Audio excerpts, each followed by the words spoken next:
Bonjour à tous et bienvenue dans cette toute nouvelle critique. Aujourd'hui nous allons parler de BlacKkKlansman, mais avant de parler du film, revenons sur Spike Lee, le réalisateur du film. Dites-vous que Spike Lee c'est 40 ans de carrière, 80 films et séries tournées, 31 nominations dans les festivals et un seul prix gagné, celui d'un César d'honneur en 2003.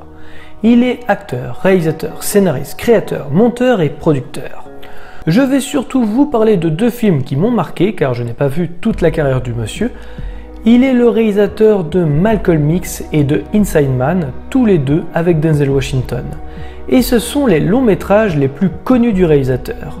Ces deux films m'avaient beaucoup plu, Malcolm X était très politique et référencé et Inside Man intelligent et divertissant. A noter que Malcolm X évoque déjà l'époque du Ku Klux Klan. Voilà, maintenant qu'on s'est familiarisé un peu avec la carrière du bonhomme, nous allons parler de BlacKkKlansman sorti le 22 août 2018. Au début des années 70, Ron Stallworth devient le premier officier noir américain du Colorado Springs Police Department. Mais son arrivée est accueillie avec scepticisme, voire avec une franche hostilité par les agents du moins gradé du commissariat. Prenant son courage à deux mains, Stallworth va tenter de faire bouger les lignes et peut-être de laisser une trace dans l'histoire. Il va alors, grâce à un coup de fil, devenir le chef d'une opération avec une équipe avec laquelle ils vont infiltrer le Ku Klux Klan pour dénoncer ses exactions.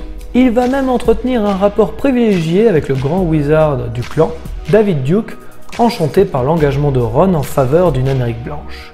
Au casting, on retrouve John David Washington, le fils de Denzel Washington, Topher Grace, logique après That 70 Show, dans le rôle de David Duke et Adam Driver. Je veux juste faire une aparté sur l'acteur Adam Driver car il est malheureusement souvent associé à Star Wars, ce qui est fort dommage surtout quand on connaît la filmo du monsieur. En effet, c'est un acteur bluffant et qui arrive à surprendre de film en film. J'ai découvert son potentiel dans la série Girls et son talent dans Don Quichotte. Il surprendra également dans Le Silence de Martin Scorsese et sera le personnage le plus intéressant malgré ce qu'on lui donne à jouer dans la nouvelle trilogie Star Wars. Je vous invite donc à voir hors Star Wars d'autres projets que l'acteur a joué pour vous convaincre que c'est un acteur qui pourrait aller très loin. Et comme je viens de parler d'Adam Driver, je découvre également le fils de Denzel Washington, John David, qui est également bluffant. Il semble être totalement à l'aise avec la comédie, comme quoi le talent peut être aussi héréditaire. D'ailleurs, si vous voulez vous renseigner sur le sujet, puisque Spike Lee n'est pas le seul à en avoir parlé, il y a aussi le très bon film Le droit de tuer de Joel Schumacher, le papa de Batman et Robin, avec Matthew McConaughey et qui est un très bon film sur le sujet. J'ai mis du temps à écrire cette critique car c'est un film qu'il fallait que je digère. En effet, on n'en ressort pas indemne de cette histoire, elle nous fait réfléchir sur l'Amérique d'aujourd'hui. Bien que l'histoire se passe dans les années 70, les pensées évolueront et pas forcément dans le bon sens. On y voit l'héritage de Martin Luther King mais aussi deux forces d'opposition, naître le Black Power et le White Power. Il faut que ce film soit vu et entendu. Le problème c'est que sortir ce film en plein été est une erreur. Cela aurait été plus judicieux de le sortir en octobre ou en novembre. Spike Lee choisit de nous montrer les deux camps extrêmes, même si le Ku Klux Klan est plus dangereux et ne cessera de croître à travers les années. Le personnage principal, Ron, joué par John David Washington, c'est Spike Lee jeune, celui plein d'espoir qui croyait que les mentalités évolueraient. Plusieurs références y sont glissées subtilement pour faire comprendre justement que les États-Unis sont encore bloqués sur des idéologies racistes. Le film s'ouvre sur un extrait de Autant n'emporte le vent, qui est considéré comme pour beaucoup comme un chef-d'œuvre. Il est pourtant très orienté sur l'Amérique blanche, comme pour rappeler la bonne vieille époque sudiste. Ensuite, un discours ultra raciste interprété par Alec Baldwin, avec en fond le film Naissance d'une nation, qui lui aussi est très orienté. L'histoire peut enfin commencer après une introduction assez longue mais nécessaire pour poser le contexte. Bien que le film a une portée et un message sérieux, le film se veut presque comme une comédie. L'idéologie de l'Amérique blanche du Ku Klux Klan est tellement ridicule que cela en devient drôle. Plusieurs scènes sont assez spéciales, notamment deux qui restent inventives et osées. Lors d'une réunion d'activistes afro-américains, un personnage, Kwame Touré, joué par Corey Hawking, fait un discours sur la situation concernant le racisme quotidien dans le pays. Au lieu de faire des plans fixes sur la salle pour voir les réactions des gens, chaque visage apparaît individuellement sur un fond noir, écoutant l'orateur parler. Le fait que les visages apparaissent individuellement symbolise le fait que chacun des individus est touché d'une manière différente par le racisme. Chacun a son histoire. Chacun voit les choses de différentes façons, même s'il s'agit d'un problème commun. C'est vraiment bien foutu et le discours accompagnant ces visages est très pertinent et touchant, donne des images captivantes et marquantes. Autre élément de mise en scène que j'ai trouvé inventive, c'est le fait que les personnages de Ron et Patrice glissant à travers le couloir. Si vous avez vu le film, cette scène veut dire beaucoup. Les personnages ne marchent pas dans le couloir, non, ils sont comme transportés dans le temps. En effet, les personnages infiltrent le Ku Klux Klan dans le but d'avoir des informations, des renseignements et empêcher des incidents comme des croix brûlées dans le jardin. Ils arrivent à empêcher ces événements de se produire, mais ce ne sera de courte durée. Le couloir est en fait une frise chronologique et la fenêtre l'avenir. Les personnages traversant l'histoire ouvrant sur cette fenêtre à l'avenir sombre.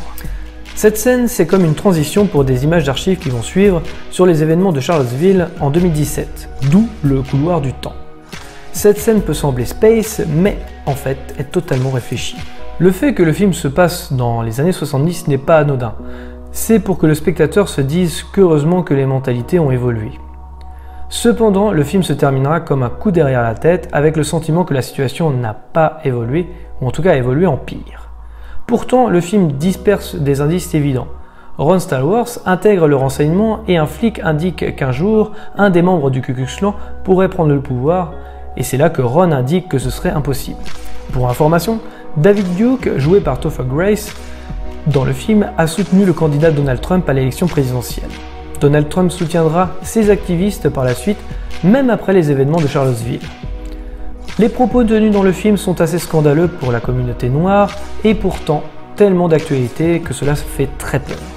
Les propos tenus par le Ku Klux Klan rappellent les propos tenus par Hitler concernant la population juive.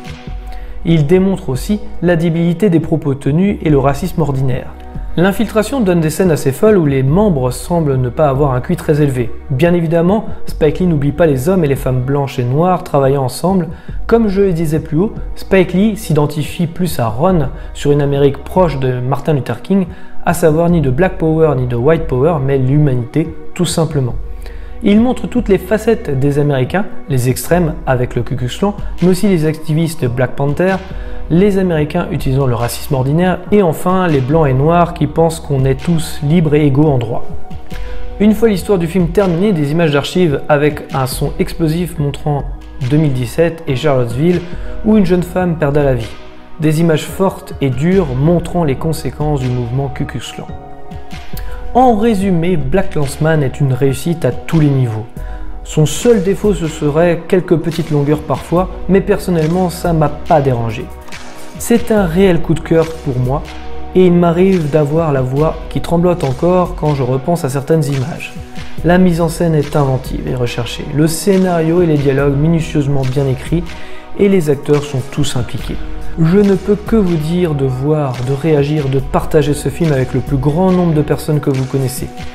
Car le film est important, politique, intéressant, humain, sérieux, comique parfois, historique. C'est un héritage mondial, coup de cœur, menaçant, réaliste, une représentation extrême, fou. Bref, un projet qui semble venir tout droit des tripes de Spike Lee. On a besoin d'un agent blanc pour me remplacer quand on sera face à face. Et pour la race blanche, Ron. Oh putain, ouais. Ensemble, on formera un seul Ron Stallworth. C'est faisable, ça? Quand on a un bon blanc, on peut tout faire. Combien de fois déjà on a confié une enquête à un bleu? Ah ouais, c'est vrai. Jamais. Ok, deviens son pote. Faut te faire réinviter. Alors vous faites quoi pour vous occuper? On fait brûler des croix, on défile. Ça sent la grosse année pour nous. T'en poses des questions, toi. Tu serais pas une taupe par hasard? Soyons unis et organisés pour combattre le racisme.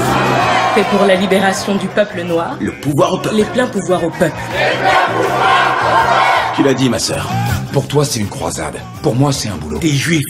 Toute cette haine, ça te fout pas les nerfs? Tu vas passer l'épreuve du détecteur de juifs. Pourquoi tu la joues comme si cette histoire glissait sur toi? Moi, je vous le dis, il y a une guerre qui se prépare. Les chevaliers du Ku Klux Klan. C'est nous, les frères Star Wars. Ça roule ma poule. L'Amérique d'abord. Si j'avais su que c'était un cocktail pour le clan, jamais j'aurais accepté ce boulot de merde. Merci à tous d'avoir regardé cette vidéo. Je précise encore qu'il ne s'agit que d'un avis et non d'une pensée unique. Je vous invite donc à liker, commenter, vous abonner si ce n'est pas déjà fait.